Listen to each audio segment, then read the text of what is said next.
Hola, muy buenos días. Empezamos una nueva semana de actividades. Seguimos en el proyecto 1, la semana 2 del proyecto 1. Empezamos nuestras actividades con la asignatura de lengua y literatura. Antes de empezar, vamos a conversar un ratito sobre el estrés. Imagino que quizás esta temporada ya hayas escuchado ese término. Pues bien, el estrés es la incomodidad que sientes cuando estás preocupado, asustado, enojado, frustrado, abrumado por algo.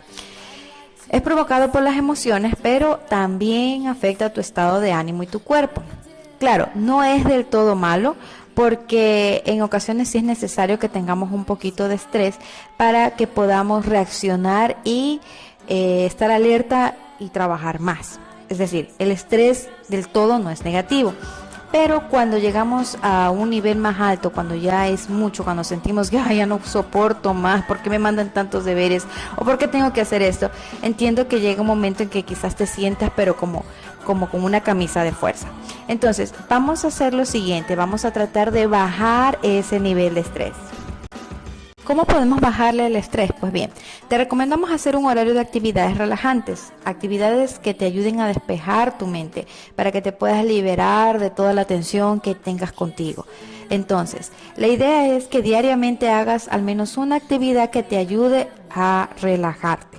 La propuesta, 15 minutos diarios de ejercicio, puede ser ejercicio de respiración o algún otro tipo de actividad que puedas hacer con algún adulto o de pronto con alguien de tu familia con el cual te puedas organizar para hacer algo divertido, ¿no? Puede ser con tus hermanos o con tus papás. Depende de cómo estés, ¿no? Entonces, recuerda, la idea no es quitarte todo el estrés, porque recuerda que el estrés no es del todo negativo. Lo necesitamos para estar alerta y para ser responsables. Pero tenemos que tenerlo en su lugar, de una forma equilibrada. La idea es que no te enfermes. Bien, entremos en materia. Luego vas a ver por qué conversamos sobre el estrés. Primeramente, ¿qué es el texto? Creo que ya lo conoces bien, pero vamos a recordarlo. Es un conjunto de enunciados u oraciones que permite dar un mensaje coherente y ordenado, ya sea de manera escrita o a través de la palabra oral. Recuerda, estamos en una nueva era, en una era de la tecnología. Antiguamente, cuando hablaban de texto, siempre asimilabas a un libro. Ahora no, el texto puede estar de una forma digital, como lo que seguramente estás recibiendo de tus docentes, o de forma física, bueno, lo clásico, e inclusive texto se puede considerar aquellas cosas que uno conversa o los discursos que se hablan, también son textos. Bien, entremos en materia. Luego vas a ver por qué conversamos sobre el estrés. Primeramente, ¿qué es el texto? Creo que ya lo conoces bien, pero vamos a recordarlo. Es un conjunto de enunciados u oraciones que permite dar un mensaje coherente y ordenado, ya sea de manera escrita o a través de la palabra oral. Recuerda, estamos en una nueva era, en una era de la tecnología.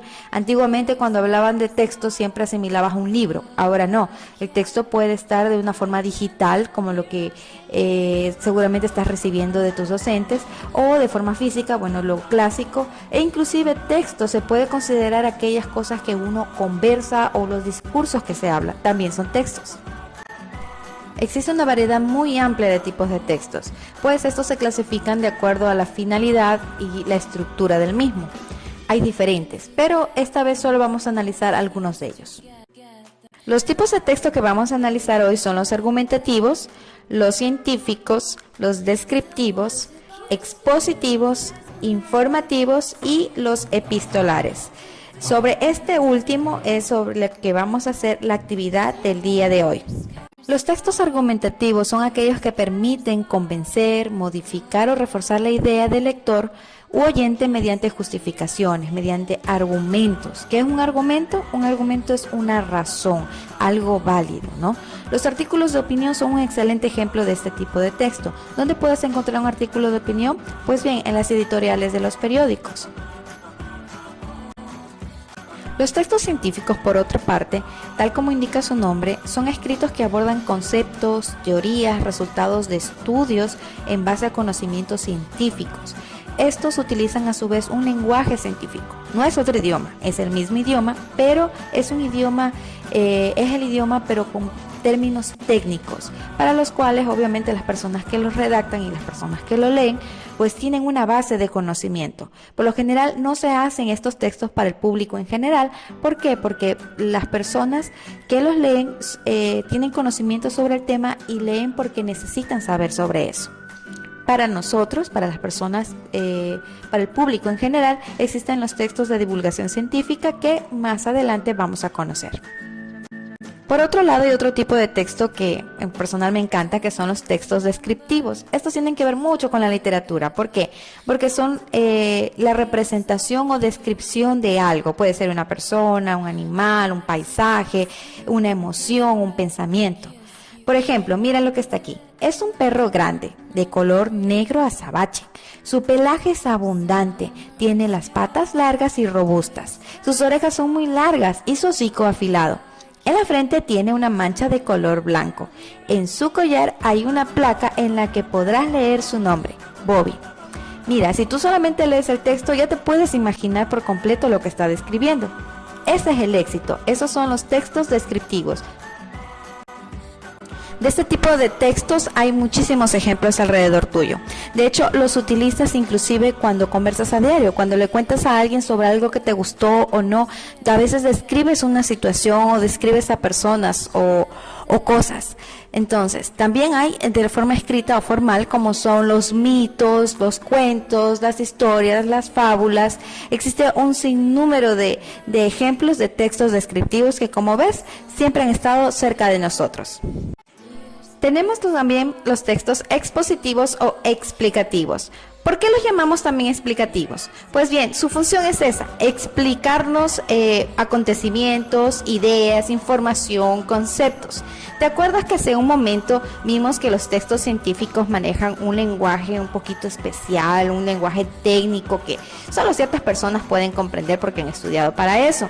Pues bien, los textos explicativos o expositivos pueden tomar los textos científicos y redactarse de manera tal que todo mundo pueda entenderlos.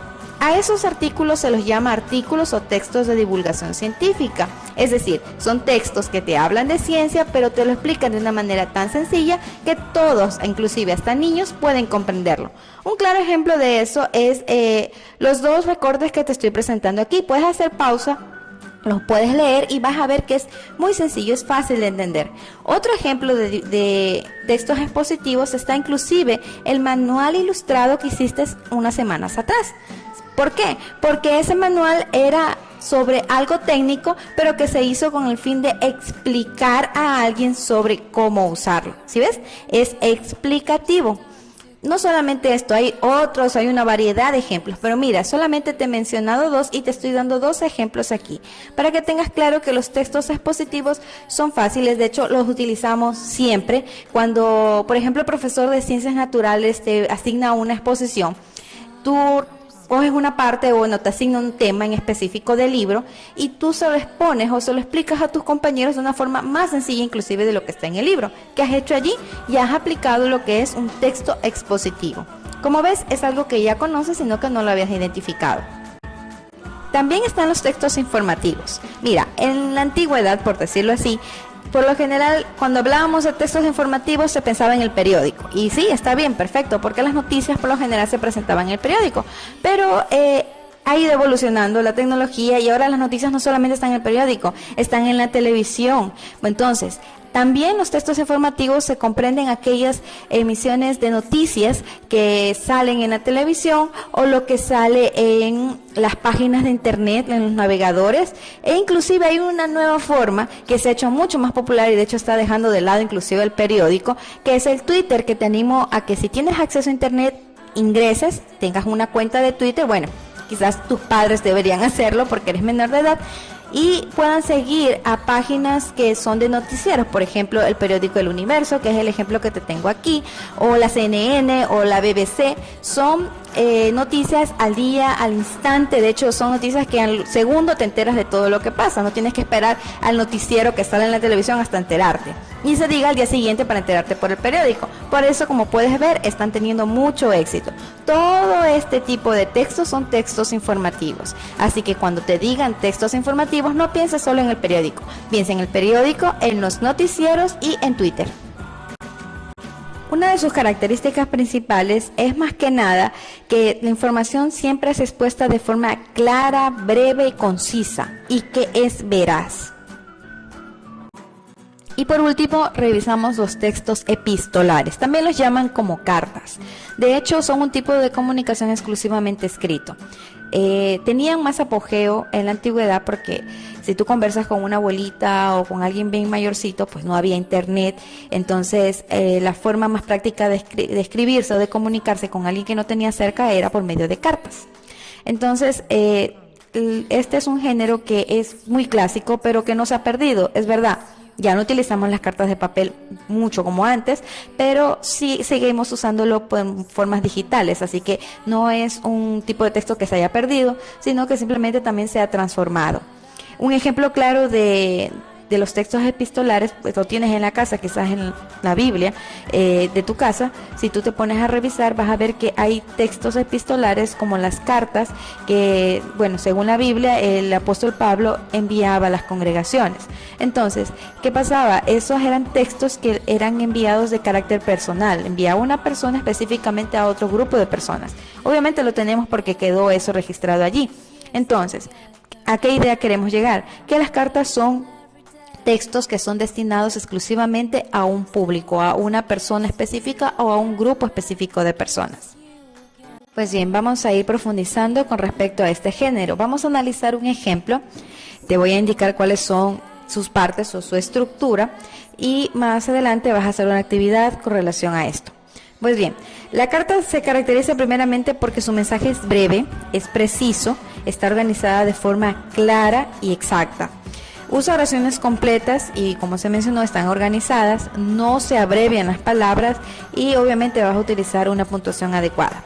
Pues bien, en el encabezado, que es la primera parte, lo que te estoy señalando en este ejemplo con color fucsia, es aquel que abarca la parte superior de la carta. Apenas ves la carta, se le puede identificar fácilmente el encabezamiento o encabezado.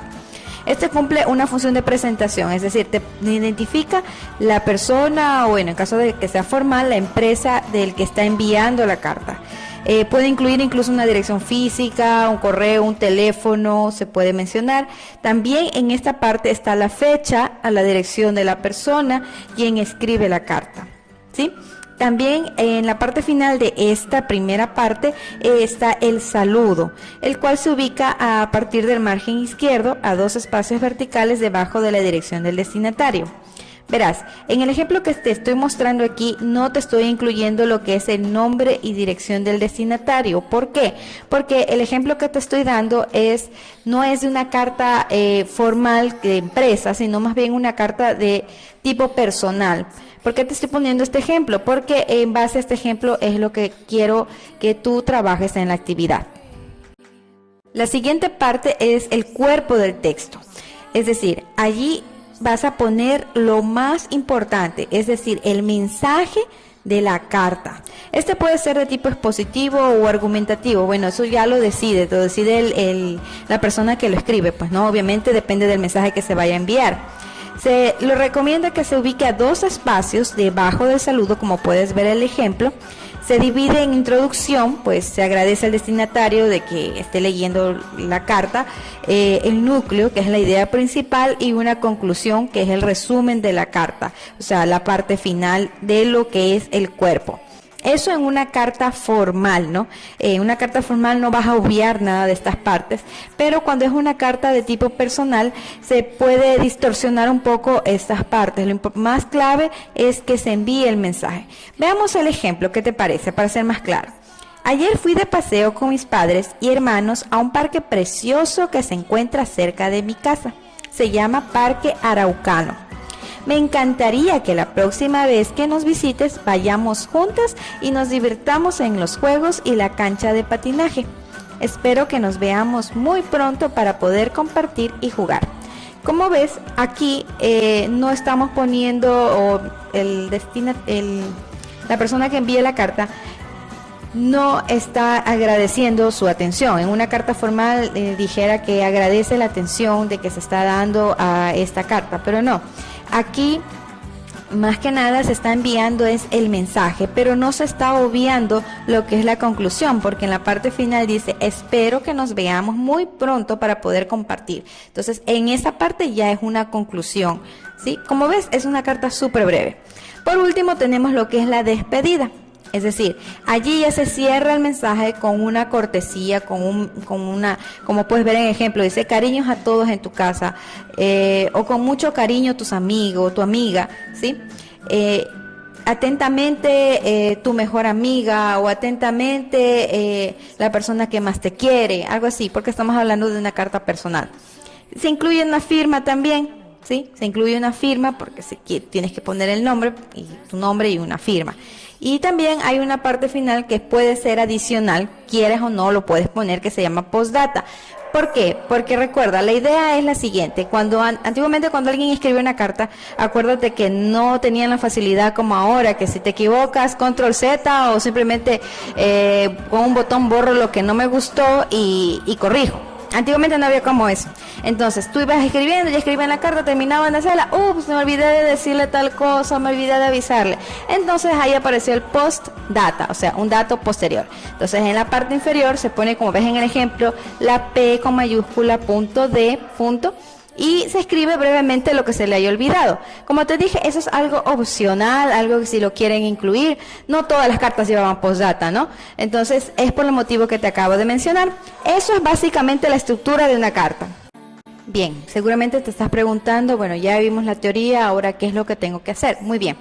A continuación te vamos a presentar varios ejemplos de mensajes de cartas. Solo el mensaje, o sea, es decir, solo el cuerpo de la carta. Vas a elegir aquella que se relacione con el estrés y transcríbela en una hoja con el formato de la carta que aprendiste hoy. Como verás, la carta no es una carta formal, no se trata de una carta de empresa, por eso yo te mostré un ejemplo de una carta informal, ¿ya? Una carta personal. No olvides que debes crear un encabezado y la despedida, eso sí te queda a ti. Tú lo debes poner, la fecha, lo que tú quieras. Obviamente debes leer el mensaje porque ahí hay un nombre, deberías usarlo. No olvides incluir el destinatario y guardarla en un sobre.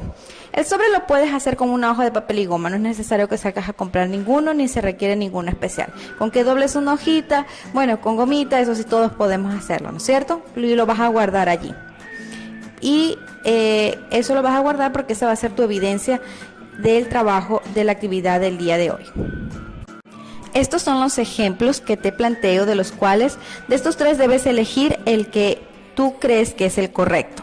Puedes ponerle pausa para que puedas leerlos con detenimiento y obviamente debas transcribirlo. Vamos resumiendo.